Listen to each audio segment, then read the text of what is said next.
창세기 3장으로 가겠습니다. 이번 주에는 3장 말씀을 곱씹어서 새기고 또 새겨보도록 노력을 하려고 합니다.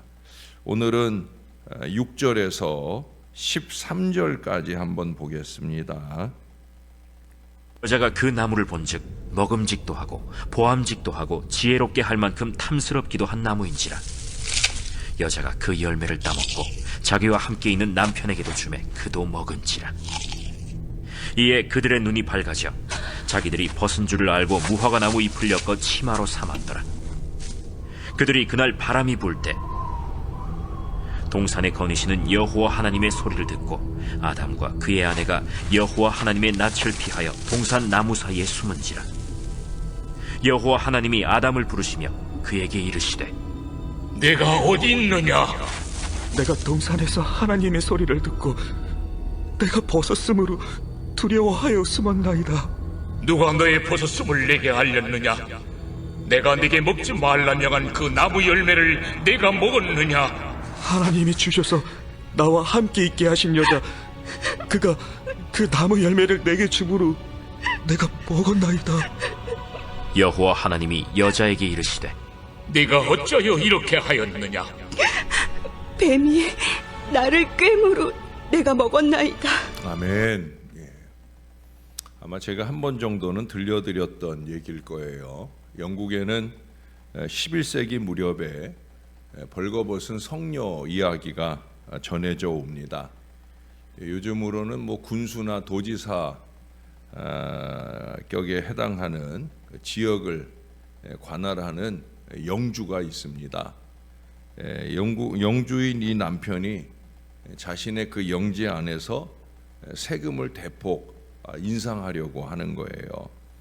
그러나 그렇게 된다면 백성들이 굶어 죽을 수밖에 없다는 것을 알게 된 고다이바 백작 부인은, 이 부인은 신앙도 좋고 또 그 신앙의 근거에서 인정도 많은 그런 여인입니다. 그래서 그 계획의 철회를 남편에게 강력하게 요청을 해요. 그러나 그 남편은 군사력을 증강시키고 풍요로운 삶을 위해서는 이게 부득이한 거라고 아내의 요청을 거절을 합니다. 그래도 아내는 끈질기게 부탁을 해요. 그러다 남편은 아내가 할 수 없는 조건을 하나 겁니다. 그게 뭐냐면 실오라기 하나 걸치지 않은 알몸으로 이 영지를 한 바퀴 돈다고 하면 자신의 계획을 취소하겠다는 거예요. 근데 그 당시 여인이 양말만 흘러내려도 이게 큰 수치라 생각하던 때인데 발가벗고 영지를 돈다 하는 거는 이거는 죽음과 같은 일이죠. 그러나 세금 인상 철회가 불가피하다는 이 선언과도 같은 이 요청에 그녀는 백성들을 위해 기꺼이 십자가를 지기로 결단을 합니다.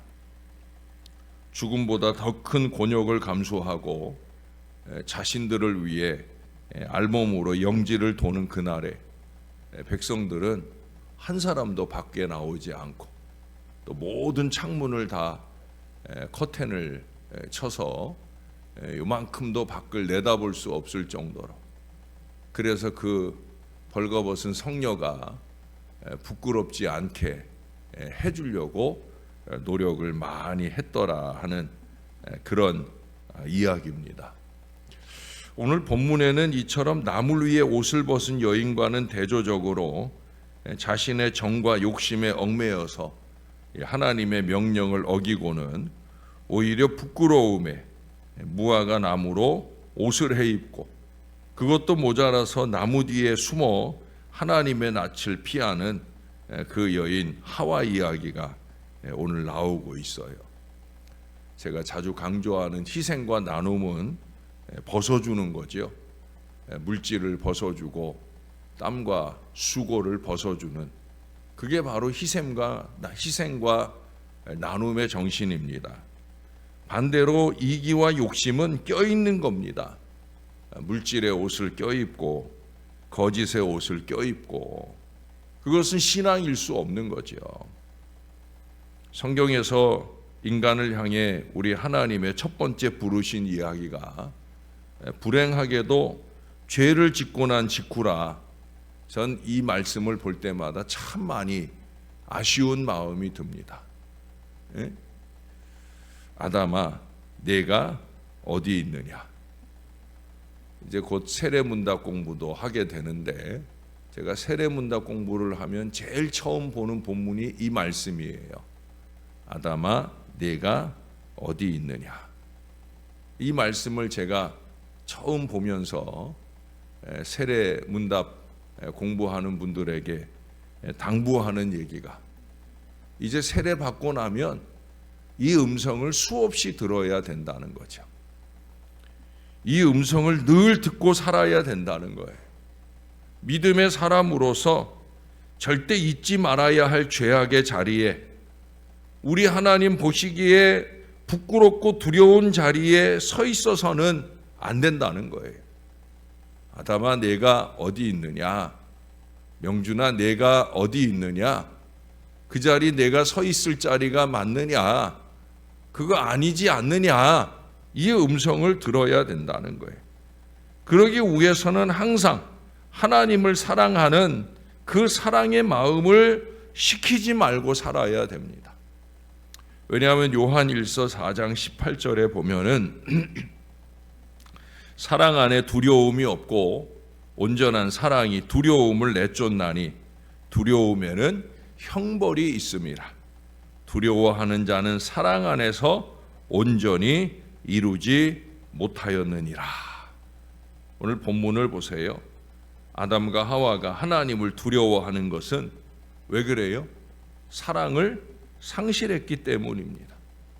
사랑의 관계는 언약의 관계입니다. 피차에 그 언약에 근거하는 신뢰를 주는 관계에, 이 사람은 믿을만하다, 이 사람은 맡길만하다, 이게 바로 사랑의 관계죠. 믿을만한 관계죠.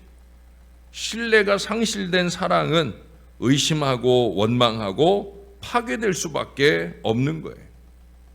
하나님은 그들을 사랑하고 그들을 여전히 믿고, 그리고 지금도 회개를 기대하시는데 하나님의 말씀을 의심하여 선악을 알게 하는 나무의 실과를 따먹기 시작하더니 그들은 하나님의 기대를 저버리고 원망과 책임 전가에 급급한 모습을 보입니다.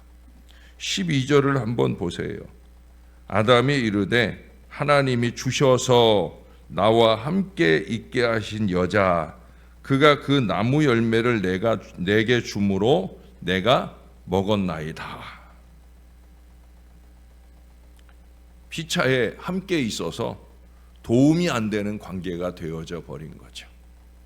죄나 게으름을 전염시키거나 전가하는 것, 그래서 자기의 책임을 회피하면서 공동체 의식이 결여된 사람, 이런 사람은 함께 있고 싶지 않은 사람, 함께 있어서 결코 도움이 되지 않는 그런 사람일 거예요. 여러분, 하나님과의 사랑에 실패를 하게 되면 세상에서도 온전한 사랑이 불가능하게 되는 거예요. 그저 이기적이고 일시적인 사랑으로 위장을 할 뿐, 진정한 사랑으로 연합된 가정, 신뢰와 믿음으로 행복과 평안이 쌓여가는 그런 가정이나 공동체를 이루기가 어렵게 되어지는 거예요. 예나 지금이나 남자들은 여자들 말을 너무 잘 듣죠. 우리가 이불 속 송사라고 하는데 그 이불 속 역사에 약하다는 거예요. 우리나라도 많은 왕들이 그 이불 속 역사로 나라를 위태롭게 한 경우가 많이 있지 않습니까? 죄송하지만 지금 하는 얘기는 제가 하고 싶은 얘기는 아니고요. 어떤 분들이 그래요. 어떤 분들이 교회에 여자가 많은 게 이게 다 하와 때문이라고. 거기까지만 얘기하면 괜찮은데 거기에 덧붙여서 하는 말이 죄진 게 많아서 회개할 것도 많고 그래서 교회에 여자가 많은 거라. 이거 제 얘기 아닙니다. 그러더라는 거예요. 그런지 어떤지 저는 잘 모릅니다만은 어떻든 하와의 눈을 어둡게 한 것은 사탄이지만 아담의 눈을 어둡게 한 것은 하와입니다. 죄에 대해서 눈이 밝아지면 하나님의 은혜에 대해서 어두워집니다. 잊지 말아야 됩니다. 죄에 대해서 눈이 밝아지면 하나님의 은혜에 대해서 어두워집니다. 지난 토요일에도 비슷한 얘기를 했지만 결국 원망과 불평이 많다는 건 뭐예요? 죄에 대해서 밝아진 거예요. 그래서 하나님의 은혜에 대해서 어두워지고 사람의 은혜에 대해서 어두워지고 그래서 감사하고 찬양하기보다는 원망과 불평의 그 어리석음 속에 살게 되어지는 거예요. 사랑과 진실에 대해서 어두워지는 거예요. 믿음의 지혜나 분별력을 상실하게 되는 거예요. 그게 하와가 택한 길이고 뒤이어 줏대 없는 이 아담의 선택으로 이어집니다. 여러분, 비록 부부일지라도 하나님의 뜻에 어긋나는 길은 거절해야 됩니다. 저는 제 아내 말을 잘 듣는 편이에요. 그러나 목회에 있어서는 아내의 말보다 우선되는 건 하나님의 뜻이에요. 하나님이 제 마음에 감동하시고 이렇게 해라 하면 아내가 뭐 별말을 해도 저는 절대 넘어가지 않아요. 우리 아내도 그걸 알기 때문에 사실 별말 안 해요. 그냥 잘 아시잖아요. 우리 아내는 교회 일정에 대해서나 목회 일정에 대해서나 주보를 통해서 알지 저를 통해서는 전혀 몰라요. 제가 말하지 않아요. 우리 아내는 그냥 저에게 교인 중에 한 사람이지 목회에 있어서 그렇다는 거예요. 다른 우리 가정적 삶에 있어서는 참 좋은 저의 동반자이지만 목회에 있어서는 우리 아내는 권사도 못 되고 집사도 못 되는 그냥 평신도 그냥 아내, 저의 아내일 뿐입니다. 교인일 뿐입니다. 여러분, 진정 위하고 사랑하는 일은 무조건 다 허락하는 게 아니란 말이죠. 허락하고 따라 주어야 될 일이 있고 아니다라고 기준을 세우고 흔들리지 않아야 될 그런 일도 있다는 거예요. 하나님과의 관계에서 실패하게 되면은요, 모든 것에도 실패가 따라요. 여러분, 거기 8절에 보면은 그들이 그날 바람이 불 때라는 표현이 나와요. 이게 이제 벌써 에덴 동산은 더 이상 에덴 동산이 아니라는 거예요. 환경이 달라져 버렸다는 거예요. 여기 바람이 분다는 건 우리가 여름에 기다리는 그 찬 시원한 에어컨 바람을 얘기하는 게 아니에요. 지금 나뭇잎으로라도 이 부끄러움을 가리고 추위를 가리려고 하는 그 나중에 3장 후반부에 보면 하나님이 가죽옷을 지어 입히잖아요. 그런 바람이에요. 춥고 견디기 어려운. 에덴 동산은 낙원이었는데 하나님과의 관계가 실패하니까 자연과의 관계도 실패하는 거예요. 그래서 추위를 느끼게 될 환경이 달라져 버렸다는 거예요. 이들은 남편이 아내를 매도하는 관계적 실패까지 발전하는 걸 보게 됩니다. 전에도 어떤 집사님이 하나님 사람들이 말씀을 떠나 욕심을 추구하면 꼭 그 대가를 치른다고 자기의 체험적인 그런 고백을 그렇게 하는 것을 제가 들은 적이 있어요. 어찌 보면은 우리 믿음의 사람들이 들어야 할 아주 무서운 경고 같은 얘기죠. 월왕 구천이 원수 오왕 부차를 망하게 하려고. 왜냐하면 이 오왕 부차에게 전쟁에서 패해가지고 아주 부끄러운 꼴을 당하거든요. 아내는 첩으로 뺏기고 심지어 그 오왕 부차 앞에서 개똥을 핥아야 되는 그런 부끄러움까지 당하게 돼. 그래서 복수를 하기 위해 일을 갑니다. 그의 참모 가운데 문종이 7가지 계책을 말하게 되는데 그것을 그대로 사용해요. 금은 보화로 기쁘게 할 것, 미인들로 기쁘게 할 것, 곡식을 구워 달라고 부추기고 창고를 비게 만들 것, 토목공사를 대대적으로 지원하면서 국력을 탕진하게 만들 것, 군사를 증강하게 하여 역시 국력을 피폐하게 할 것 등 원수를 기쁘게 하자는 거죠. 원수를 신나게 즐겁게 교만 방자하게 행하도록 오왕부차는 그렇게 부추기는 대로 따라갑니다. 그리고 결국은 오랑구천에게 심각하게 패하고 결국 멸망하게 되어집니다. 옆에서 알랑거리고 지켜주고 세워주고 그럴 때는 좋았지요. 그러나 그것을 다 누리고 난 뒤에 갖게 되는 것은 멸망이라는 거예요. 여러분, 이 모든 것이 예나 지금이나 사탄의 전략입니다.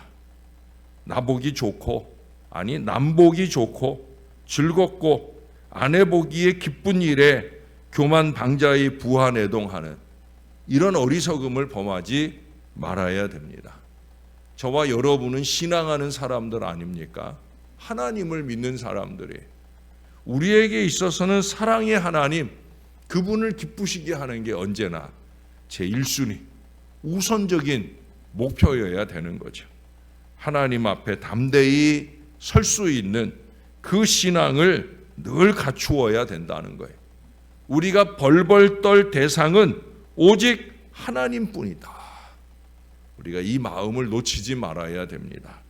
그 하나님 앞에 진실하게 신령하게 순종하며 나아가는 저와 여러분이 되어서 우리는 어느 때든지 하나님이 우리 가운데 두려움의 대상이 아니라 하나님이 언제나 우리를 아끼고 사랑해서 그 품에 안겨 있는 게 행복한 그런 저와 여러분의 복된 신앙이 꼭 되시기를 우리의 구주 되시는 예수님 이름으로 간절히 축원합니다. 제가 세상에 들어왔습니다. 선악을 알게 하는 나무의 실과를 따먹으면 눈이 밝아져서 하나님과 같이 될 수 있다는 그 어리석은 사탄의 그 꾀임에 넘어가 더 어리석게 죄를 범하고 더 어리석게 그 아내의 꾀임에 넘어가 인류에게 원죄의 이 심각성을 안겨준 안타까운 일들이 이어진 내용들을 봅니다. 성경의 시작은 그렇게 세상에 죄가 들어왔다는 걸 경종하며 시작합니다. 하나님, 우리가 좀 정신을 바짝 차리고 사는 이 믿음이 필요한 것을 잊지 않게 하시려고 이 말씀을 주시는 걸 꼭 알게 하여 주옵소서. 왜 이런 말씀들이 필요한가? 바로 나 때문이다. 끊임없이 이기와 욕심을 들썩거리는, 끊임없이 거짓과 술수를 꾀려고 하는 이 나의 어리석음들 때문에 주님께서 이런 말씀들을 또 오늘 아침에도 우리에게 주시는구나 깨닫는 마음을 우리에게 더하여 주옵소서. 우리가 사단의 앞잡이 노릇을 하지 않도록, 우리가 하와 같은 어리석은 게임의 노릇을 하지 않도록 하나님이 말씀하신 것을 정말 목숨 다해 지켜내기를 원하는 그 간절한 믿음의 마음들이 우리 안에 넘치게 도와 주옵소서. 하나님의 뜻을 향해 한결같이 가려고 하는 목회적 영부림을 거스리는 일이 없도록 하나님 참 지혜를 주시고 믿음을 주시고 온전한 희생의 마음을 주셔서 아버지의 뜻을 함께 이루어가는 믿음의 동역자들이 다 될 수 있게, 그래서 우리의 가정이, 우리의 교회가 함께 하나님의 사랑을 받으며 누리는 은혜로운 공동체가 되어지게 역사하여 주옵소서.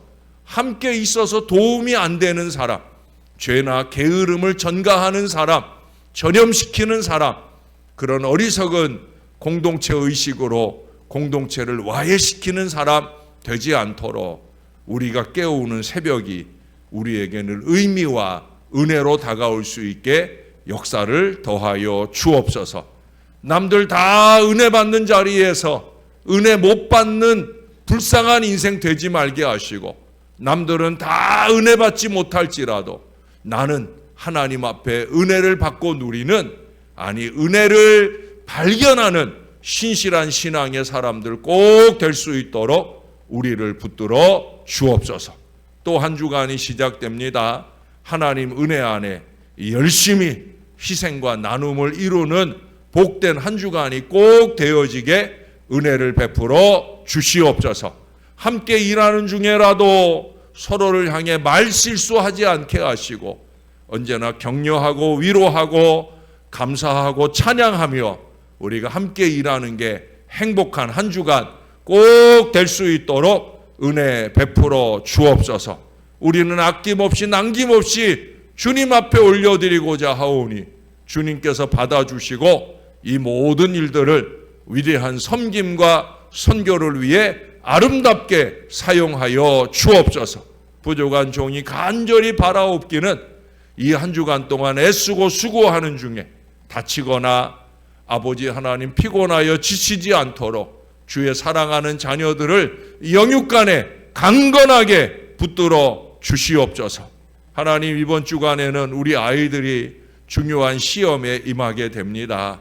내일은 그동안의 질병 고통 아직도 낫지는 않았지만 그래도 자대에 복귀하여 다시금 자기 역할을 감당해야 될 귀한 자녀가 있사옵고, 모레는 의사고시를 봐야 되는 자녀가 있사옵고, 토요일에는 행정사고시를 봐야 되는 자녀도 있습니다.